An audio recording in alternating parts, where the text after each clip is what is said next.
This video will teach you how to spot a manipulator within 60 seconds of meeting them. They don't wear a villain costume. They wear charm. Manipulators don't come with warning labels. They come with compliments, smiles, empathy. They seem helpful, generous, even vulnerable. But Nietzsche saw through the performance. He knew that manipulation isn't about power. It's about perception. It's not brute force. It's emotional choreography. Think of manipulation like a magic trick. You're watching the hand that flatters you, while the other hand rewrites the rules. You feel seen, heard, understood, but only in ways that serve them. And by the time you realize what's missing, you're already playing a role you didn't audition for. This isn't about paranoia, it's about pattern recognition. Because once you know the signs, you stop asking, "Is this person good?" and start asking, "What are they trying to control?" The manipulator's toolkit: charm, guilt, and deflection. Manipulators don't need to lie. They just need to steer. And they do it with tools that feel familiar. Charm: they make you feel special, chosen, safe. Guilt: they twist your empathy into obligation. Deflection: they dodge accountability with ease. Flattery: they praise you to lower your guard. Victimhood: they weaponize their pain to control yours. These aren't random behaviors. They're rehearsed.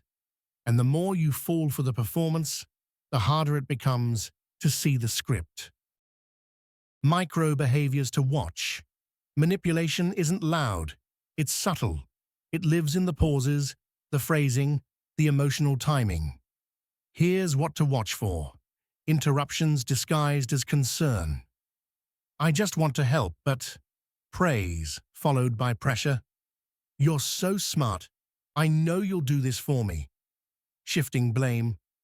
"I wouldn't have done that if you hadn't..." Faux vulnerability. "I've been hurt before, so I need you to..." Emotional inflation.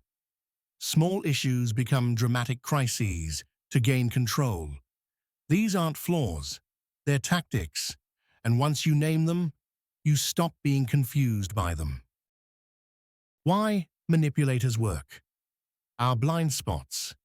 Manipulators don't succeed because they're brilliant. They succeed because we're human. We want to be liked. We want to help. We want to avoid conflict.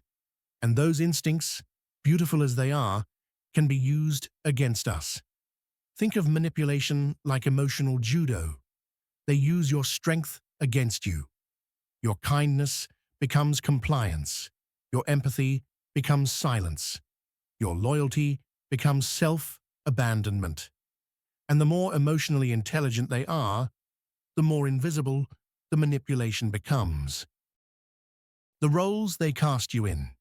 Manipulators don't just control behavior. They control identity. They cast you in roles that serve their needs. The rescuer. You feel responsible for their pain. The villain. You're blamed for their reactions. The savior. You're praised for fixing what they broke. The student. You're taught how to think, feel, and act. The mirror.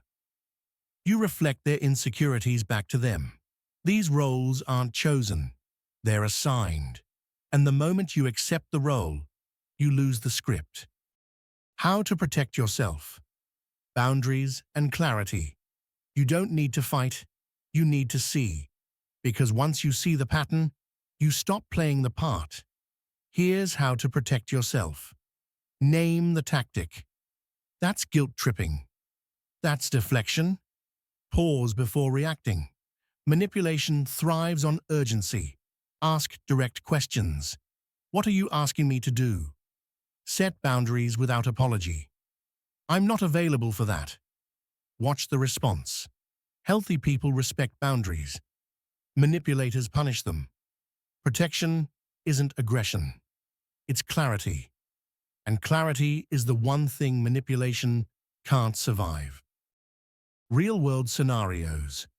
Where it shows up. Manipulation isn't limited to relationships. It shows up everywhere. Workplace, the boss who praises you, then overloads you. Family, the relative who plays victim to avoid accountability. Friendships, the friend who flatters you, then guilt trips you. Romantic relationships, the partner who love bombs, then controls. Social media, the influencer who sells empowerment while feeding insecurity. These aren't isolated events, they're patterns. And once you see the pattern, you stop being confused by the performance. The emotional cost. Manipulation doesn't just change behavior, it changes self-perception. You start doubting your instincts. You second-guess your reactions. You feel guilty for setting boundaries. You feel selfish for protecting your peace. Think of manipulation like emotional erosion. It doesn't break you all at once. It wears you down. And the longer it goes unnoticed, the harder it becomes to remember who you were before the performance began. But here's the truth. You're not broken. You're just waking up.